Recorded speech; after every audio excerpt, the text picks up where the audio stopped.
So that agents know who you are and kind of give a little bit of your results, right? Of why this is so important. And again, I really appreciate you being here. It's freaking awesome. You're gonna a lot of fun. You're gonna touch a lot of agents, right? And if people will implement what we're gonna go through, it'll pay you tenfold. So I would definitely try and emulate. Again, success leaves clues. Yes. Don't reinvent the wheel. This is right. You're the top dog, and in your career here in 11 and a half years, you've written just under 4.3 million in annualized premium, all final expense. Those aren't big policies. These are $50, $60, $70 a month policies on average. Yes. Just under 7,000 policies, which is really bonkers, right? Wow. 6860 plus whatever you probably wrote the last day or two. And four yesterday. And you provided nearly 40 million. You're at 39 million in coverage for clients. Face value, which is just insane, especially because our average small policies. Yeah, we're talking 8 to 15,000 in coverage. Slow and steady wins the race. And in that time, of those 7,000, you've got about 2,800 active policies that you're still getting paid on right now, which is incredible. It's awesome. Off of that, matter of fact, kind of just a spin off, what's your current pay through, if you don't mind sharing? Like, what is it typically? Right now it's right at about 13,000. So that's for people that aren't licensed. That's his money that's coming in every single month based on the book of business he's written that he continues to get paid. Does that make things easier knowing you got 13 grand a month coming in? 100%, 1,000%. About sure. Oh, probably about 2,500 to 3,000. 2,500 to 3,000, and yes. It's steadily grown year after year. Yes, it has. Yeah, it's grown a little bit better with having some agents, help us out. And got a cool tip from an agent some years ago about the stuff that comes in from my overwrites. I just have those go as earned, so that kind of builds up the pay through a little faster instead of getting little deposits through the month. I like the bump in the pay through. It's nice. Yeah, you're right. You're writing enough business to where you're doing the long play, which is smart, really yes, smart. Sir.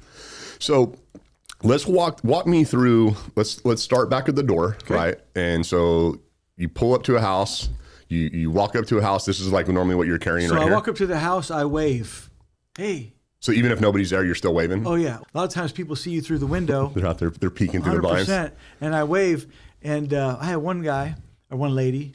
When I got in the house, we were sitting there. I asked my mom. I said, "Mom, do you know this guy?" Because he waved. They let me in. I said, "Well, I didn't see you. I was just waving, Yeah. But I learned that from MIC with Glenn Powell. Because sometimes people are trying to hide from you, and if you wave, they think you saw them. They're less apt to hide from you. Yeah. Trick of the trade, And so I wave. I wave at every house, and then I get to the door. I've got my bag just like this. I've got my insert. This is what I present with. I have it sitting right here. Okay. So that I show them the lead piece, right? So we are pointing right here. So you're showing them the actual piece that they mailed in. Yes, and I got a little folder like this. I don't have a briefcase or something, backpack. This holds applications, surveys, and other little things I may need, to help out. But just like this, and I get you and I say, Adam? Yeah. Hey, I'm Howard with the Funeral Advantage. You sent this card into my company about some final expense info. They asked me to come by and give it to you. May I come in? You know what, Howard? I changed my mind. I'm not interested. You changed your mind? This is free information. You don't have to do a crying thing. I just got to see what you qualify for and give you the info. I'll be a few minutes. May I come in? Won't take long. I promise you. All right, I guess. All right, okay. Great. Thank you. Okay. You're in the door. That's one objection. The other one is I thought they were going to send me something in the mail. They were going to give me a phone call. Well,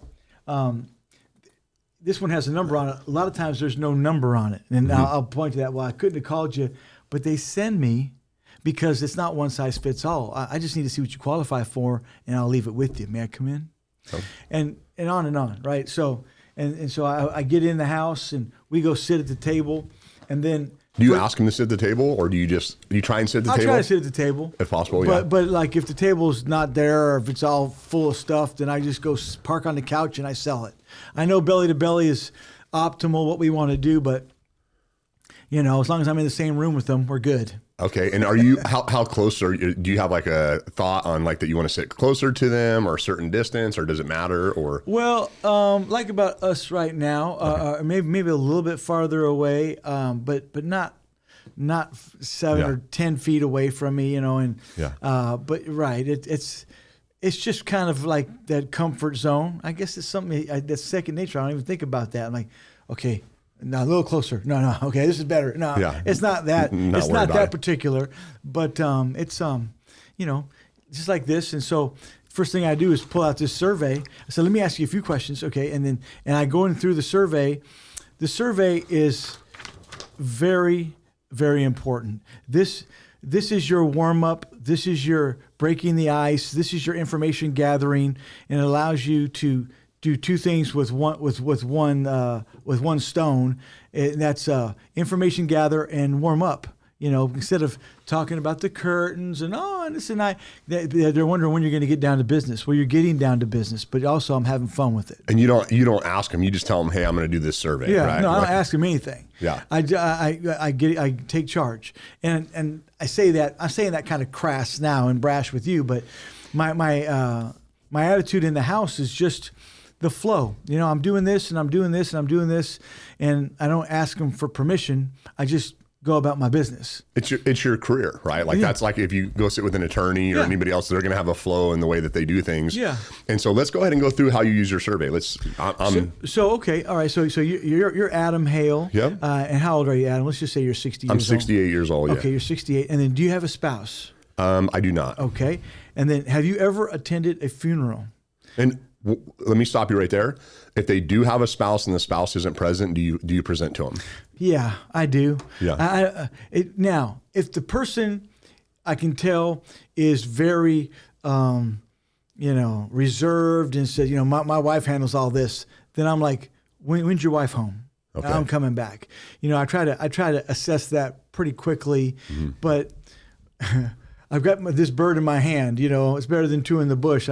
I'm a lot less likely to walk out of the house unless I just don't feel like it. I think I'm wasting my time. So most of the time you will. I will. Because you got that. You're already there. The opportunity. I mean, are you able to take care of this? If with your wife not being. Yeah. Okay. Then. So you're asking them too. You're not afraid to ask them point blank. Oh no. Yeah. I'm not afraid to ask them anything. I'm not walking on eggshells. I'm not pushy and everything. But I'm just like, hey, let's not pussyfoot around. Let's just find out what we can do. Because if I sit here and talk to you for 15 minutes and you tell me I need to have my wife, then I should have known that, man. What am I doing? But I can overcome a lot of those. I need to think about it. Talk to my wives with, great. I'll get. Well, let me just handle that right now. If they say I want to think about it, I say, I got to talk to my wife. I got to talk to my kids. I say, excellent. And you should do that. But I tell all my clients, if you're remotely interested, think about it with an application. Because with the application, you can keep it, you can cancel it, you can change it. What can't happen is a change in your health or your wife's health does not affect what you qualify for. Because right now you're in our best category. Say their final expense. Mm-hmm. Right now, lowest rate.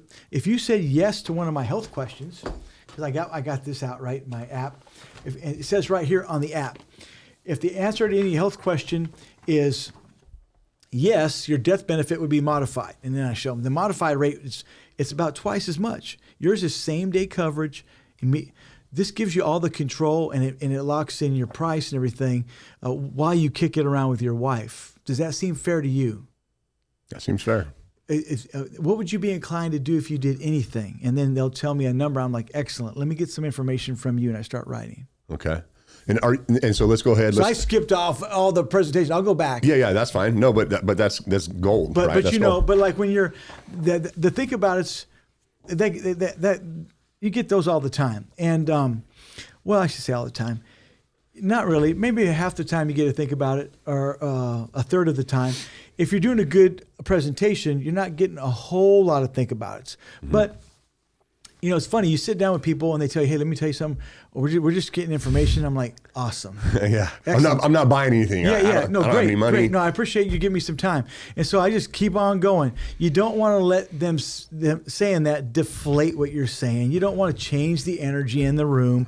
Or like if you asking the health questions and you find out they're modified, you realize it's going to be more expensive because it's higher risk and it's not same day coverage, then you don't lose the energy. You pitch it the same way, but obviously you're tweaking how you're conveying it because there's the 2-year wait and on and on. So and there's some nuances to that I guess maybe we can share with this. But like for instance, if they're modified, then before I even get to numbers, I tell them, and if you do anything with me, because I've already asked them about the health questions, right? And they said they have COPD. So I said, if you do anything with me, I'm going to make you do this, Adam. This is accidental. It's the best on the planet. So this is $1 a month. This is $5 a month. And you can do $1, $2, $3, $4, $5. But for $1, if you fall and hit your head and die, it pays out $5,000 plus your $5,000. If you're in a car accident, the same dollar bill pays out $10,000 plus your $5,000. Plane, train, or a bus, taxi, cruise, $20,000 plus your $5,000. So $2 doubles this. This is $5, $25, $50, $100,000. The reason this is so cheap is because it's a rider. It rides on the back of your policy. If you buy standalone accidental, like at your bank or your credit, who do you use for a bank? Citibank. So Citibank will charge you like $15 a month for $100,000. That's not bad. This is $5 for $100,000. But the reason why, the reason why I make you do one is because you're in that 2-year wait category because of like everybody else, but because you have COPD. Say your policy began today hypothetically, and a week from now you're in a car wreck. This $10,000 pays out immediately, but it triggers the $5,000 to pay in full day one. So do you see why I make you like? Oh yeah. I'm not arm wrestling you for another $1. This is protect. I do two of these because they give it away, and I'm in the best category. I've got 10,000 on my wife and I, but so I'll go back to the numbers. So I share that before I give them numbers. If their final expense, and they say they want 7,000, then I go, excellent. Let me get some information from you, and I start filling out the application. And then when I get down here, I say, okay, so you're Adam Hale. You want 10,000. Your primary beneficiary is your wife, Tara, and on and on. And I go right to the primary beneficiary, and then what's your date of birth? And then they give it to me, and I say, okay, let me show you this. This is accident. Before I forget, this is accidental, and I show them there when I'm doing final expense. If I'm doing modified, I get into it before I get into numbers. Okay, it's just the way I do it because I want to sweeten the pot. Already, they don't know what they're missing in the final expense rate because I don't go there. I just tell them why this is good. You're highlighting it. Yeah, highlighting it. And I mentioned how, the Colonial Penn, in the first 2 years, it's premiums plus 7% interest. Ours in the first 2 years is premiums plus 10% interest. And then if you get in the second year, like 13 months, 15 months, and you died, it's 15 payments plus 20% interest. So it's like a savings account on steroids for the first 2 years, and then you have the guardian's help. So there's no risk. It's better than putting your money in a coffee can or under your mattress. Does that make sense to you? Yes. And these are like tie downs, So I go back to what I need to go back to and give them some numbers and stuff. So I go through the survey. Well, and I'm going to point one thing out too, though, that you did there is you asked them who they banked with, right? So you're already overcoming the banking objection at the end, right? Yes, so those of you that didn't catch it, there's ways to get around objections before they ever become an objection. Yeah, I was going to share that. You beat me to the punch. Excellent. So I found out they had a bank right there, and then I find out they have a bank, after I'm filling out the app, if their final expense but talking about the accidental, because then they say, well, I have the Direct Express card, then I know that they're not joshing me, that's what they have the Social Security card or something. And so sometimes, just a little tidbit here, if they have a card, I guess there's a number of banks that offer you a $300 bonus by opening an online checking account with them. I know about Chase specifically. I've helped a number of my clients open a Chase account in their house. Just right there? Right there, online.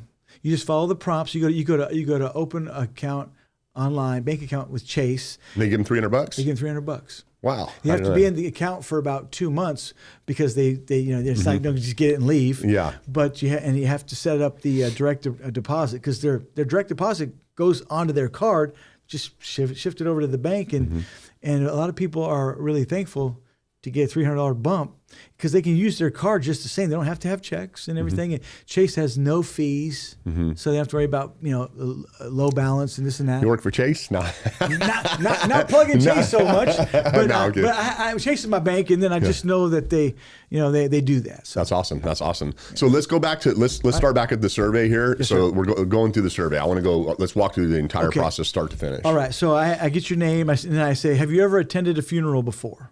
Yeah. Like does a one-legged duck swim in a circle, right? Yeah. I mean, that's just kind of, duh. And then this is what I say to all my folks. And then have you ever had to pay for a funeral yourself? I haven't. Okay. And then if they say yes, I'll say, do you remember ballpark figure how much it cost? Just ballpark.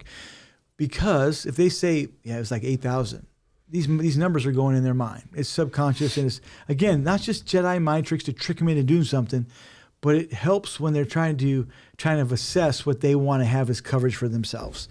Okay, so it's just it's smart. And then who would be in charge of your situation? Now, if they're married, I'm like, obviously your spouse. But like if you and your wife were in a car wreck together, who would be in second place? It'd be my daughter, Sally. My daughter, Sally. Okay. All right. So let me put that in there. And then, and I'm getting an idea. I'm not holding your feet to the fire on this, Adam. And then what do you prefer, burial or cremation? Probably burial. Okay, excellent. And then, did you know Social Security provides $255? And that's been the same since 1952. So hold on to your tomatoes here. Do you think that's reasonable? Give that. That's a no. That's a joke. Let me answer that for you. That question sounds dumb coming out of my mouth. I don't know who wrote this question, but that's idiotic. No, I don't say all that. I was doing that for my manager's benefit because he probably wrote this question. But we laugh about that, right? It's like $255, man. That'll buy a flower. Yeah. So, but anyway, again, we're breaking the ice. We're having fun, and the guards are coming down. And then, how do you intend for the situation to be paid for? Savings, insurance, relative, or not sure? I'm not sure. Yeah, that's why you sent that card in. Excellent. Duh. And then, do you already have anything set up with a certain funeral home yet? I don't. This is where we come into play. So let me back up. If I say, how are you going to get this paid for? Sorry, savings, insurance. Excellent. Who's your insurance through? If they say Globe Life or New York Life, then it's ding, ding, ding, ding, ding. Then I'm trying to educate them a little bit. It's probably a term policy where it goes up every 5 years and then it stops when you're 80. Did you know that? Didn't know that. Can you grab that for me, please? And I'll park there for a minute and I'll show them. I'm like, look how much it costs when you're 75. Let me share this with you. I had a lady in Oroville. She was 81. I got to her house. She sent a card in to come see her and her husband. She had Globe for 22 years, from 1996 to 2018. She was 81. She had a $5,000 policy. The last 5 years of that policy, she was paying $120 a month for $5,000 policy. And now she's 81. So I called Globe when I was in her house because I wanted her to hear it from the horse's mouth. I wouldn't tell her wrong. But she's just getting to know me from Adam. Yeah. No pun intended. I am Adam. You're Adam too. I'm Howard Adam. But Globe said to her, ma'am, your policy's expired. She says, well, where's all my money? I'm like, how in the green earth does she not know because the agents typically don't tell you the mechanics of how it plays out. They just put under your nose how cheap it is when you first get it. To me, that's so underhanded. It's so shady. I mean, number one, I wouldn't sell a policy that I wouldn't want to buy myself. That I wouldn't sell my parents. I may not need it, but I'm not going to sell a policy that is dangerous or I don't like and tell you this is good. I mean, what kind of pastor? Integrity in that? Yeah, I was saying, what kind of pastor? I pastor a church, man. I mean, even if I wasn't a pastor, just being a good human being, what the green earth? So, man, she was so upset. She was livid because she paid 22 years, all these thousands of dollars, and had nothing. That's how term has its place. I have a $500,000 term now that even JR said, hey, please get one of these because we had an agent die, and he's. But that way there's a stopgap measure between everything taking care of your family. But I have that, It's a 15-year level term. I just redid it. But I've got 10,000 of this to put me in the ground. You know, I mean, it's what it is.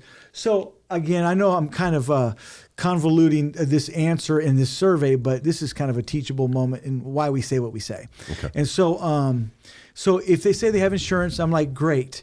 And then they say I have Mutual of Omaha, excellent. And I don't even need to get into the weeds of what it is necessarily, because I'll get back to that. But and then, do you have something set up with a certain funeral home yet? You said no. I said, this is where we come into play. This is always where we come into play. So if they have insurance, if they have their funeral paid for, this is where we come into play. Because if it's been paid for 20 years, when the kids try to come in and implement it, they're telling the kids, well, what mom and dad paid for 20 years ago, everything's higher now. Well, pound sand. Well, they don't know to say pound sand, because a contract's a contract. They think, well, whew, at least I don't have to pay $2,000. Here's an extra $5,000. They shouldn't have to pay any. Mm-hmm. The guardian holds their feet to the fire for them. But if they don't have a funeral home or whatever, this is where we come into play. And then next question is, do you know the difference between regular life insurance and final expense?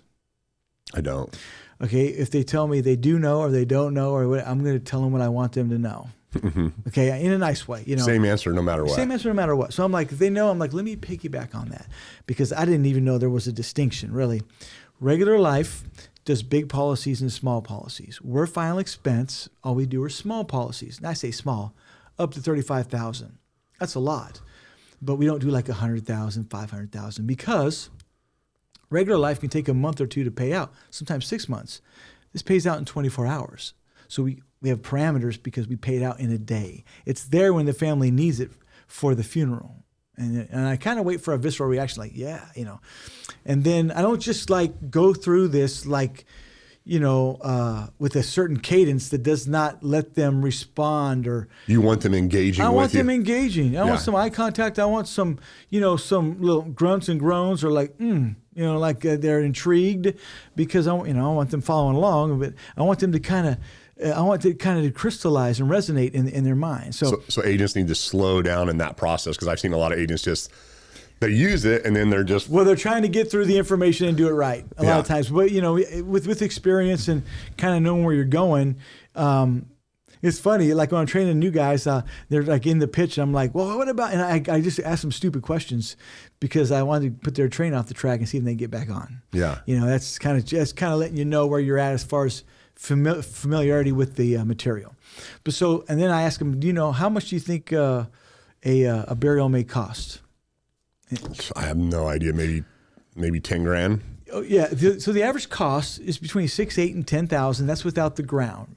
It's more if you don't have a plot, and then it can be way more. It can be, well, it's about that if you don't have a plot, but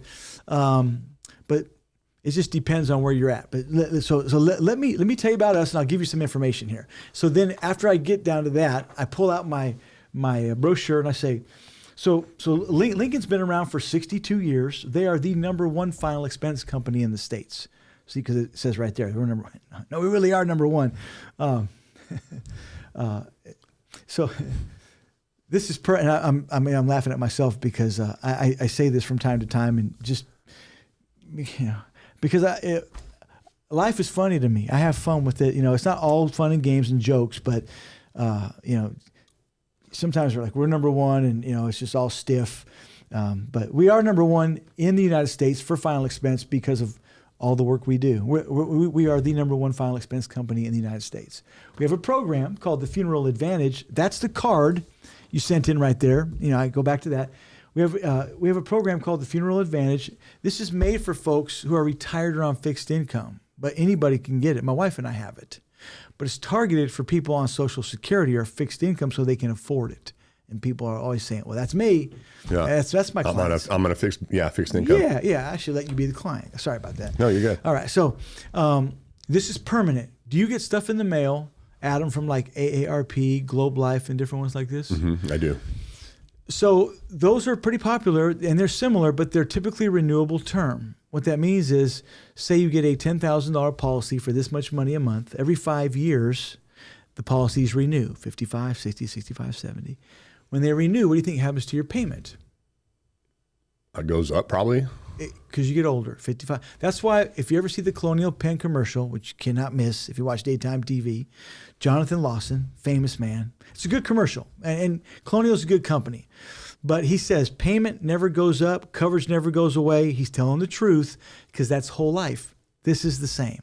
The difference between us and Colonial Penn, two things. Number one, we're cheaper than them typically, sometimes half, because they're kind of expensive because of all the commercials you see. But what makes us the best and separates us from the field is this, the Funeral Consumer Guardian Society. So the Guardian, Adam, is a nonprofit consumer watchdog, and they do two things. They protect your wife or your family, your kid, from being overcharged for your burial, and they make sure your final wishes get carried out. So you get a free funeral plan. You'd write in here, Adam Hale, let's just say $15,000 policy. 3 funeral homes, A, B, and C. We call 3 different funeral homes to get the best price. Because when they compete for your business, the family saves money. Beneficiary is my spouse. If she can't do it, it's one of my kids.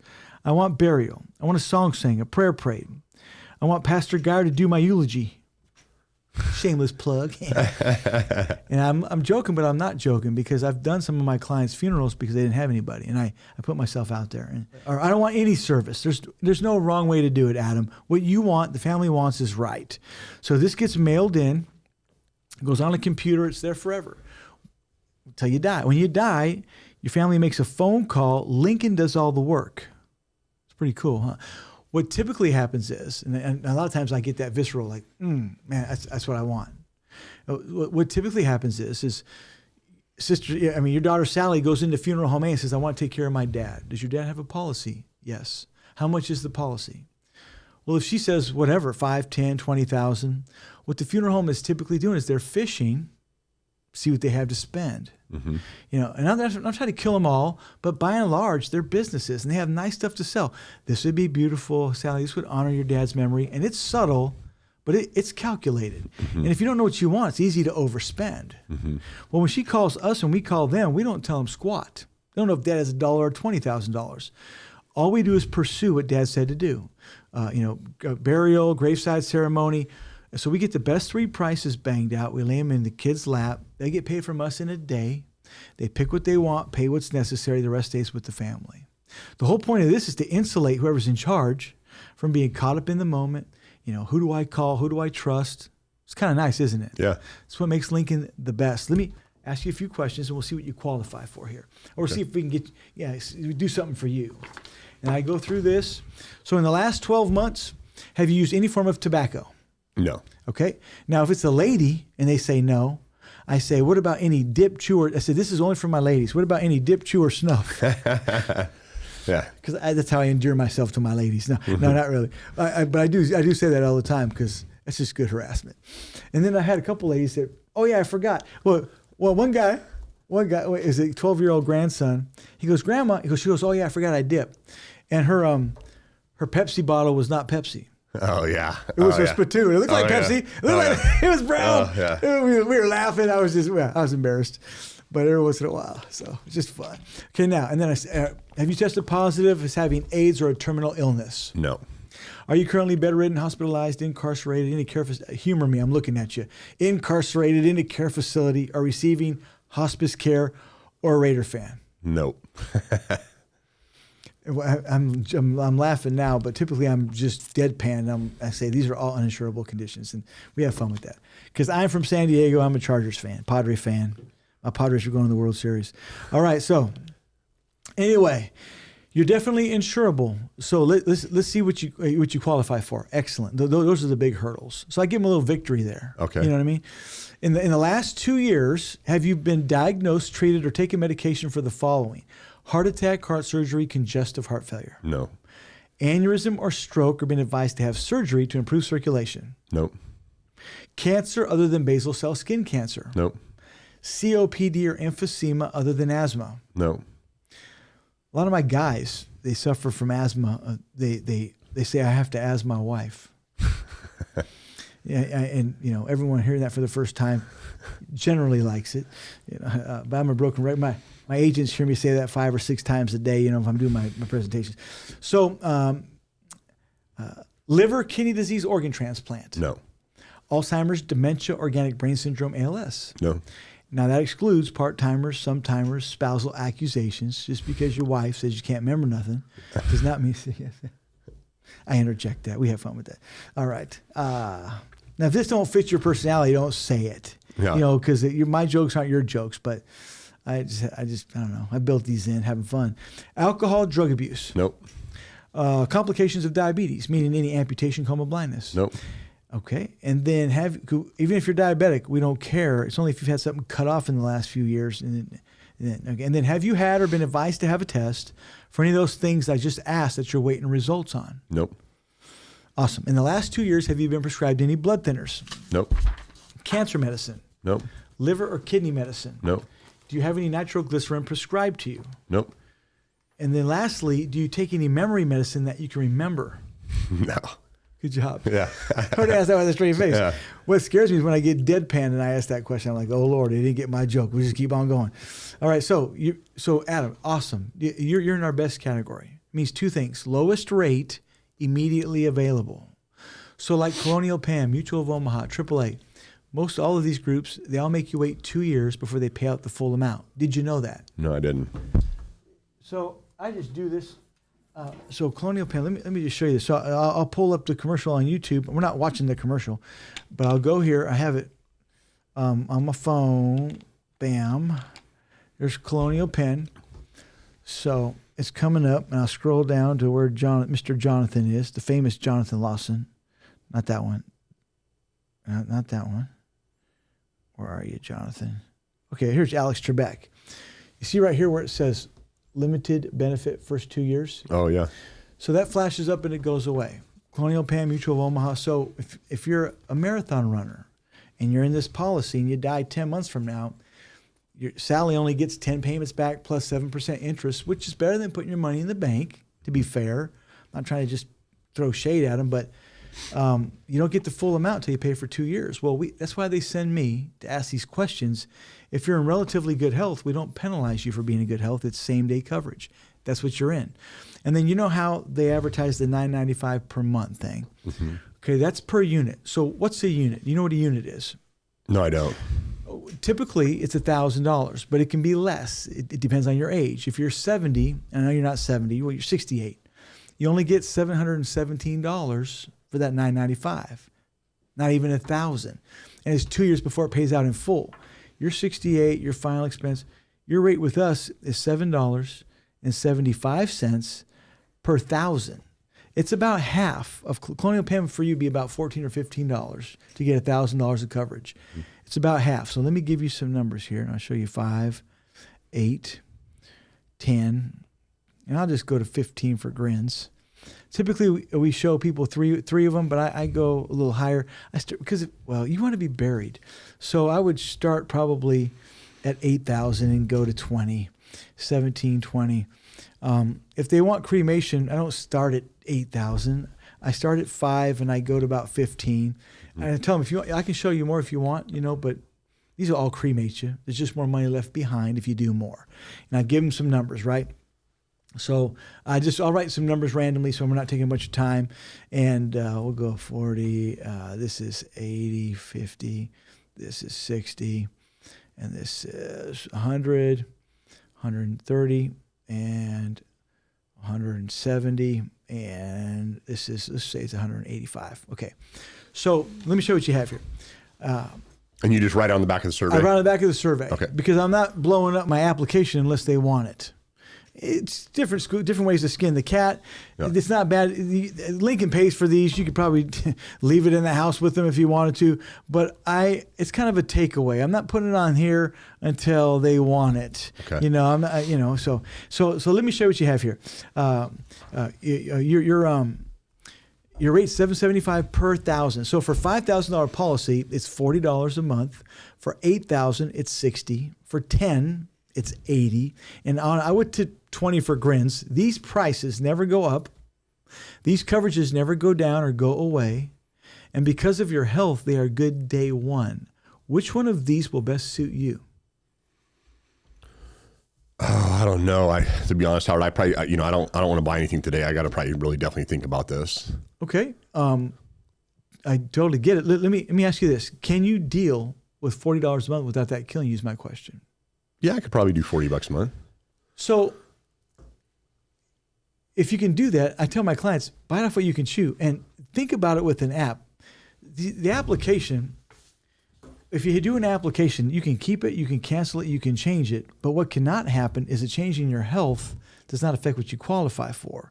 See, I don't care what you do, but this takes the control away from me. You have coverage and you have control.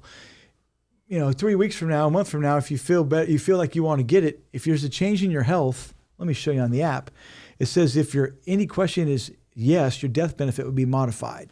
So instead of $775 per thousand, let me show you for a 68-year-old dude, that would be about $14.49. Colonial Penn would be about $16. It's almost twice as much to your weight if there's a change in your health. So all this does is it gives you coverage and control while you kick it around. Does that seem fair to you? Yeah, that seems fair. I mean, so I know you can handle you want to be buried. It costs more than $5 to get buried. Mm-hmm.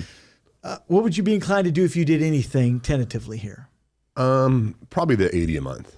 Excellent. Let me get some information from you. So you are Adam. What's your middle initial, Adam? M. Adam Michael. Mm-hmm. Is that correct? Correct. Because I'm a prophet and a good guesser. I like to guess my middle names. All right. It's really Mike. That's pretty cool. I get most of that right, man, a lot of the times, but we have fun with that. And then you are Hale. And then, and then that's 10,000. That's excellent. And then you are 68. When's your date of birth, Adam? It's 2/24/55. 2/24/1955. That makes you 70. You got bad math. That's okay, but it's okay. Close enough. We're still friends. Okay, no. Okay, so and then, all right. So this is accidental. Let me show you this. You have to do this, Adam. If you do anything with me, I'm going to make you do this. So this is $1, and I go through this again, right? Should I go through it now again? Because this is go ahead. It's part of my my whole deal.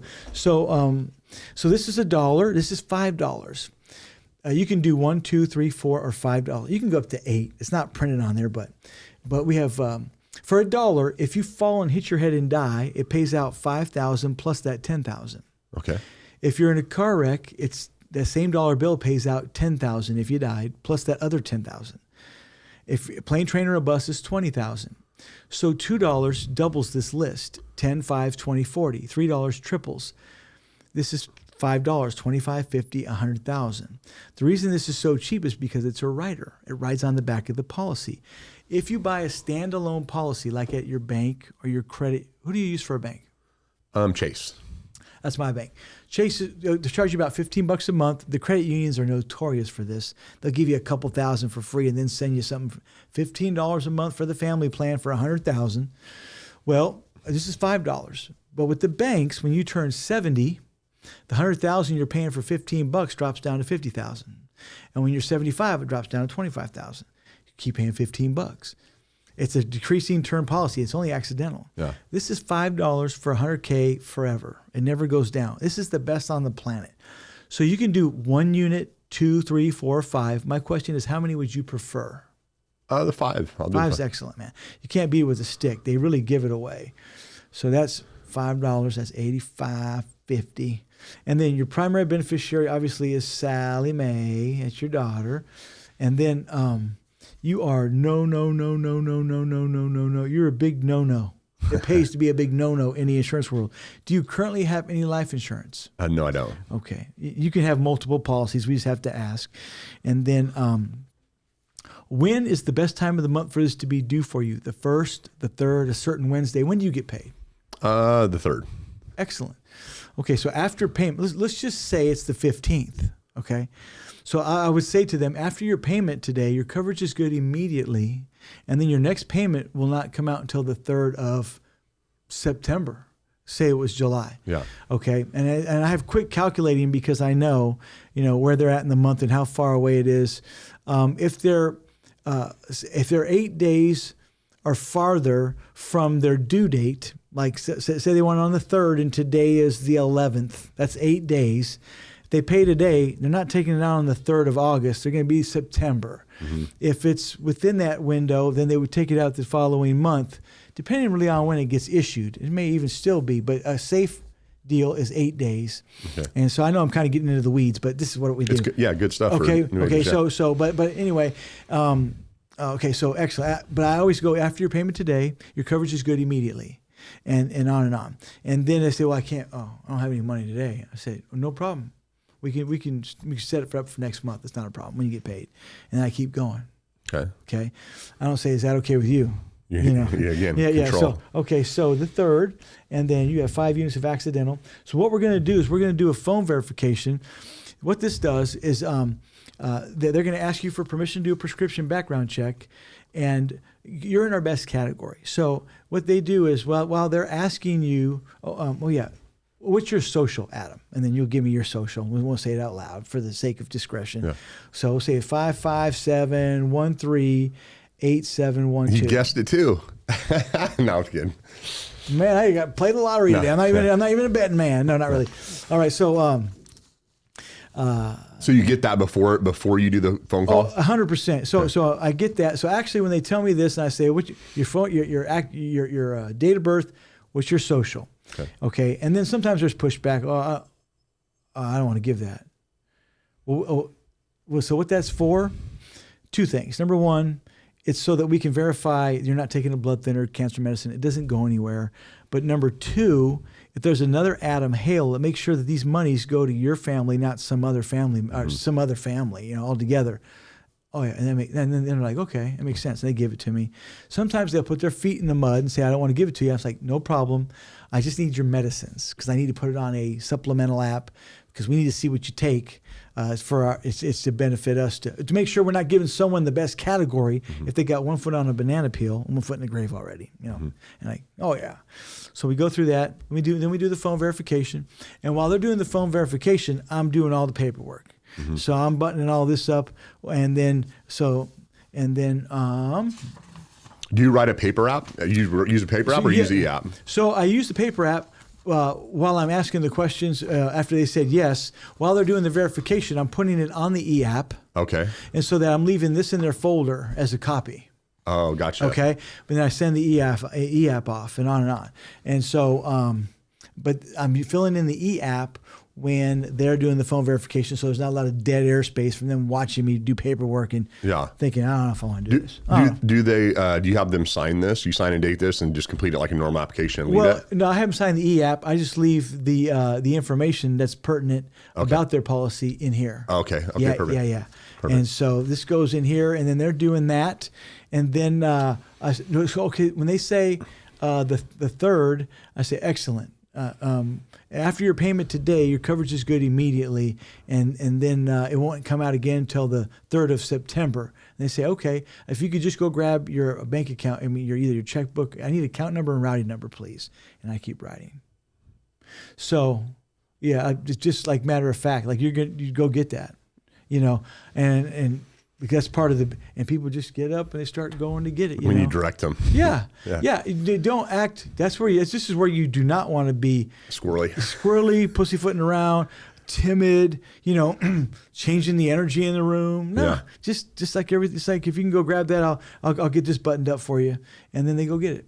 So you get that, and then they you do the phone verification, and then they say, okay, he's qualified for. Here's a reference number. I'm like, yes. All right. What if they tell you, I'm not giving you the account. I'm not comfortable giving my account. Well, that's how we complete an application. Without the account, I can't complete it. We need a form of payment. Yeah. And that's. Can I just give you cash? Well, you can give me cash. Then I have to go get a money order. And then here's the thing. So this is going to be drafted every month on a certain day. Mine's drafted every month on the 3rd. But 2 things. Now, you can send in a check or you can send in a money order yourself, but it's $2 more, which is maybe not be a big deal to you. But the main reason for allowing us to draft this, because you can change it at any time. You can stop it, take it off of auto draft, cancel it. But the auto draft, the wisdom of that is later on in life, if you go into a care facility or a prolonged stay in a hospital bed, you don't want this to lapse. That makes sense? Yep. I've had that happen. Not with my policy. I was in Klamath Falls. A guy, he sent all his checks out every month. Nothing was auto-drafted. Well, his daughter said, my dad's such a hard head. He's got to send all the checks out. He just got out of the hospital and his policy lapsed. That's why I was there. Yeah. So we set it up on auto draft. Yeah. You know, but we can accommodate whatever you want to do, frankly. Yeah. But it's just better. Mine's on auto draft. It's an iron trap. It's never early. There's never been an issue for me, but to each their own. Does that seem fair to you? Yeah, that seems fair. Excellent. There's really a reason for that. It's not, just to make you do something you don't want to do. So then we get that information, and then we've sold it. And so the button up is every bit as important as everything else. Okay, you don't want to take the money and run. And but there's a reason for this. And I think I probably got this from Adam Hale. But I'm just I'm a summation of all the stuff people put in me, right? So let me show you what you have here. I'll show them the folder. So you have my card, my license number, my cell number. Now my cell number, if you call my number and I don't answer, it's going to say you've reached Pastor Gire. If this is old school. You get a live person at Lincoln Heritage and you're calling Phoenix, Arizona, not India or somewhere, where you can hardly understand the folks. And no shade on the Indian folks, but you're calling the United States and you get a live person. It's pretty cool. So in about a week and a half to 2 weeks, you're going to get a policy folder. Looks like this, with policy, accidental, guardian membership. Now this is what makes us the best. This is very important that you fill this out. Adam Hale, $10,000 policy. I want burial. On and on. This gets mailed in, goes on a computer. And so there's a white envelope in there, Adam. You put that in the envelope, drop it in the mail, already postage paid, and you let Sally and the rest of the family know, because you have 4 of these cards. You give them a card. Do not call the funeral home when I pass. Call Lincoln, because we're doing all the work, right? Because this just protects them from being caught up in the moment, taken advantage of, and on and on. And so this gets mailed in, and then if it's 3 o'clock in the morning on Sunday night, someone's going to answer that phone, because folks don't just die during business hours. Mm-hmm. They die on the weekend, middle of the night. And then the ball starts rolling. We're helping the family. This reiterates what I shared. So let me show you here. You have this. So benefits pay within 24 hours. The rate is locked. It stays the same. It never changes unless you change it. You have this accidental in addition to your $10,000, which they keep safe. So 24/7 when the family calls us, Dad's plan goes into action, comparing 3 different funeral homes for the best price available. On average, this says we save $1,800. It's about $2,000 to $4,000 per traditional on average, sometimes more than that. So this will be huge, Adam, not just financially, obviously, but emotionally, logistically. It's a plan. Because really, having the money is half the battle. And then it's, who do I call? Who do I trust? Mm-hmm. Because if you call the wrong funeral home, you can pay twice as much. Here, this is yours. Fill that rubber band on the front. I had a lady try to snap that before. When I first started passing them out, everyone tries to touch that. Now I just preemptively strike. Yeah. Fill that rubber band. Like, you hound. So I appreciate the opportunity to help you. And so if you need anything, I'm a phone call away. I can be in your living room if you need me, or we'll help you. And then I excuse myself. How long are you typically in a house? Like, how long is that presentation from the time you walk in the door to on average? On average, if I'm doing everything and I'm not being rushed, they're not like, hey, get out of the house, anywhere from about 45 minutes to an hour and 15 minutes. Sometimes an hour and a half. Sometimes they're lonely, and I'm sitting there and I'm listening to them talk for about half an hour. Yeah. I'm just playing the card I'm dealt with every house. It's different. Mm-hmm. That's awesome, man. So fantastic presentation. I love it. Yes. Appreciate the opportunity to show it to you guys. 100%. Folks. So Howard, why do you think you've lasted so long when other people have burned out, when other agents kind of fizzle out? What do you think is that main separator? I look at it like a marathon. It's not a sprint, and this is a great career. Now, to be completely transparent, I pastor a church, right? Mm-hmm. My goal is to be a full-time pastor. Mm-hmm. Have enough people in my church where I don't have a day job. I had a day job before I had this job because we needed to, pay the mortgage and pay things that the church does. Not enough funds from the church. Mm-hmm. Church takes care of itself. I do get a stipend of some sort, from month to month, but it's not enough to handle all of my expenses. And so I have a day job. Mm-hmm. But and while I have one, I want to have a good one if I can. And this has been this has been such a gold mine of a blessing. And it's ironic how, the end of life, final expense stuff and the end of life stuff that I deal with as a preacher, they go together. It doesn't hurt me. Everywhere I go, that I let them know I'm a pastor. And it's not to be a cheeseball sales tactic, but it is a sales tactic that works to my benefit, frankly. And I've had one people say, I don't care. Preachers lie. I'm like, well, yeah, maybe some do, but I'm not a lying preacher, but I get it. So, but how do you manage that too? Because that's something that, like we hear so many excuses. We hear so many reasons of why people can't put in the time. How do you pastor a church full time and still go out and lead from the front, be the number one agent in our entire agency? Well, like if I was clocking in and clocking out, I've got Bible study Tuesday night, I've got church Wednesday night, and then I preach twice on Sunday. Saturday, we have a time frame, and really even through the week, my wife and I get together, we go knocking on doors and inviting people to church before I go to work. That's awesome. That's how they come to church. It's not because there's a sign there and, okay, it's how we go into the highways and byways and bring them in. And we go to the people. And just like we go to the people here and seeing the people. That's sales 101, right? My brother, I always remember this. He said that booklet is, how to be successful in sales. Every page says, see the people. There's see the people. I try to work closer to home on Tuesday and Wednesday because I've got stuff in the evening. So I can work maybe an hour or 45 minutes or even in town around the house that day. How far will you travel to work leads? So recently I was just in Sonora, 4 hours away from my house. That's 4 hours one way, one right? Way. Yeah. Yes, sir. And I leave early, go there, and then spend a night, get a hotel and work Thursday, and then work Friday, and then drive back Friday evening. And but that's not all the time. But you got to go where the work is. You can't just sit and work in your hometown all the time because the leads dry up until they come in again. Yeah.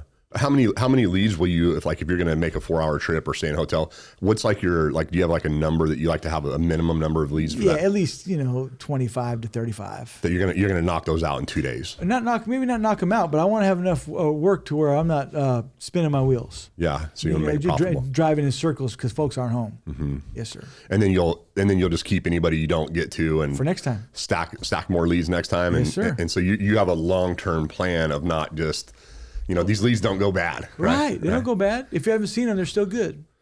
And I go 4 or 5 hours around my house. This is not what I like to do, but it's part of the process. Yeah. And it pays handsomely. It's worth my while. So sometimes I go to Springfield and Eugene. That's 5 hours from my house. Okay. Do you mind if I ask what you made last year? Would you mind sharing?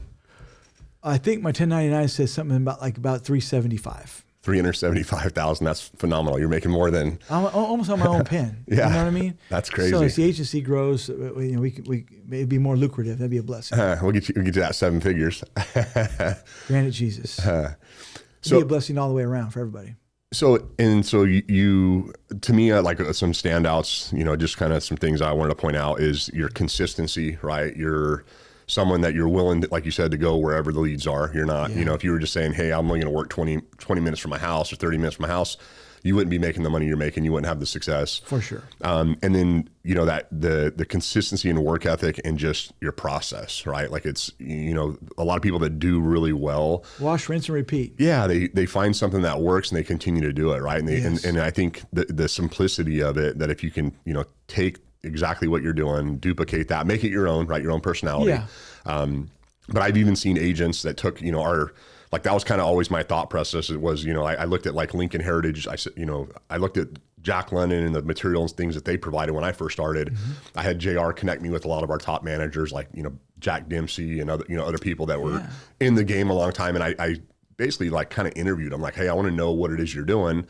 And then I want to take all of that and make it as simple as possible. And I want to, make it A, B, C, so that any agent coming in can convert at least 25 to 30% of their leads, and obviously, and then build upon it themselves. But to me, it's just that duplication. What's whenever you take a new agent out, while I'm pulling that up, what's your typical training process with the new agent? Well, just, watching me do my thing, watching me put my stuff in the GPS and going to the doors and then explaining it to them after the fact. But obviously, it's before I get them in the car, I'm like, learn the script. I guess the logistics of where they're at and when they can get together with me. But I want them to learn the script typically before I have them get in the car, because if they're not going to learn the script, then there's no need to get in the car with me. You're kind of wasting my time. Yeah. You know, I want them to have some skin in the game as far as effort and desire, you know, before we do that. And then they watch me do it and I explain it again.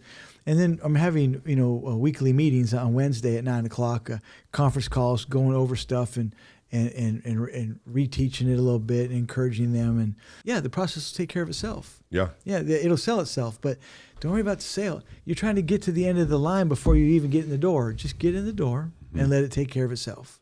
Yeah, I'm really stoked too. We're going to be launching, we're going to do a couple of them, but I'm going to be doing like an inner circle that we're going to tie into our Discord for our managers, and then also like for our top agents. We're going to start off with a group maybe of like 10 or 12 max, awesome. And then do every bi-weekly. We're going to do a Zoom and kind of talk about what everybody's doing and kind of share what's working and what's not working, and just really kind of, you know, help each other grow together. You know. Let me interject this.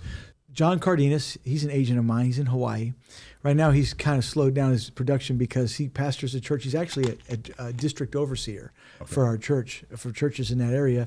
Anyway, his son was knocking the cover off the ball over in Texas, and he couldn't be on our team because he lived in a different place in Texas, in the Fort Worth area. So it's kind of a bummer. He wasn't in Golden Memorials area, but he shared something with me. He said, I ordered some of those My Final Wishes things, and I was filling those out in the house with them instead of waiting. You know, they got it in their policy and encouraging them to fill it out, because I said, man, I like that. I like that because that gives it more of a permanence. That gives it more of a tangibility. You know, it's like I'm finalizing my final wishes. You know, and I didn't interject this before when I was going through the thing. The button up is so important because it gives tangibility to what they just did. If all they have is a little $3,000 insurance policy, that's a lot different than their funeral plan's been taken care of. Because when things get tough and pennies are pinched and they got to eat, they're a lot less apt to whack their funeral policy and their funeral plan than their little $3,000 policy that's not feeding them at the moment. The way they look at it's differently.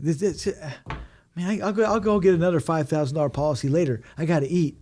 Well, I'm not going to just axe my funeral policy, my funeral plan. Are you splitting business with agents as well, depending on the process? Every once in a while, not so much. Okay, but then what are you ever giving them, saying like, hey, here's 10 leads we didn't get to? Yes. Okay, so absolutely. So even doing that, like you have a 31% conversion, and for the last 12-month period, you've taken 1,854 leads and you've submitted just under 600 apps. So 570 apps, which is right on. Phenomenal. Yeah, all right. And a lot of those leads I still need to get to. Yeah. You know what I mean? Yeah. I mean, they're still good. How do you organize those so that you? I have one of those full, like a little briefcase that you open up and it's got A, B, C, D, all the dividers. And so Alturas, Anderson, Reading, Red Bluff. So you just keep stacking them. Yeah. Okay. In the different sections, so I can go. I know where I'm going. So when you're in an area, do you take that with you so you can pull those leads? It's always out? in my car. Okay, perfect. In a box in my car for Oregon, a box for California in my car all the time. And you're writing notes on the front or the back of the lead? Yeah. Okay, so you know you've been there. Yeah, I was here today. They were not home. NH, not home. Okay. Just and I've been there. Let's break into coaching a rookie, right? Okay. A brand new agent. If a brand new agent just bought 20 leads, they went out and they just fell on their face, they're panicking. Like what do you think that they should do at that point? Well, if you say fell on their face, that comes in different forms and fashions. So if they still have, 8 leads, they got to go see. Go see those 8 leads. Just keep working, and then I'm going through the pitch again. So what do you say at the door? And they'll tell me, and it'll be like you tell a story in a circle. By the time you get to the last person, it's like taking on a different life of its own, right? So that's what happens a lot of times when the new agents take your pitch and your script and they playing the old game telephone. Yeah. It's like it's taking on a whole new life of its own. You got to dial them back in. Don't say that. Like for instance, I was talking to one agent who was on the trip recently. He's one of the top 300 guy or 150 agents that made the Rome trip or whatever it was, 171. Yeah. And I said, what do you say at the door? He goes, hey, I'm so-and-so with the Funeral Advantage. You sent this card into my company. I said, did you find out if you were talking to the person you went to see? And he goes, oh, no. You say all that, and they say, well, John's not here. After you ask for John. Oh, yeah. I'm like, what are you doing? So where'd you learn that? We were laughing. I was giving him a hard time. I said, no, and this is an agent who's good. Yeah. You know what I mean? And so if they're following their face, there's obviously a breakdown in what they've said and how they present it. And you really kind of got to help them just remind them, you're supposed to be there. Act like you're supposed to be there. Don't be timid. Be nice. Be firm. But, convey the information and say, may I come in? And you'll make them role play the presentation with you again in their process? Yeah, we'll role play again and we'll go over it again and make sure they're saying stuff right. So one, just a thing that I would recommend that I think that would even help that process is if an agent, the first thing, if they call and tell me they got bought 20 leads and nobody was home or whatever, the first question I'm going to ask them. Did you go back? Well, how many doors did you hit, right? How many times have you been to every lead, Very right? good. Because I want to find out, people say a lot of things, and, Yes. and I got this from like another mentor, and he's like, we hear all the time that, I want to make $100,000, right? A nice round number. I want this, I'm going to do this, and I'm going to work 50 hours a week. We hear all these words. How many times do you think that agents actually deliver on those promises when we hire a new agent? What would you guess the number of the ones that actually do it? Oh man, probably 10%. Yeah, if we're lucky, right? Like 2%, 5%. Yes. And so it's like, when you're talking with the agents to say, we hear these things, and because such a small percentage, just know that I'm going to judge you based on your work, right? And on your actions of what you're doing. Very good. And that, we can fix everything else, but unless you're putting in that commitment, right, and that effort, Yes. and it's like we can go as fast or as slow as you want to go, and I can go faster than you. So it's all going to be dictated on, you putting in the effort. But if you got 20 leads, you're saying you work 25, 30 leads sometimes in 2 days, right? Or if you took by Wednesday, Thursday, you beat those up. So we have to set that expectation and then hold their feet to the fire on that, right? Because it's like if you did how many presentations did you do, right? How many doors did you hit? And so I think getting them to track their numbers, getting them to realize that this is activity based, right? Yes, sir. And if you do that, we can fix everything else. Very good. Yeah, I'm really bad about tracking my numbers, right? I just know I need to go. I'll go. If I do 3 to 5 presentations, I'm good. Yeah. It's not a matter of, Yeah.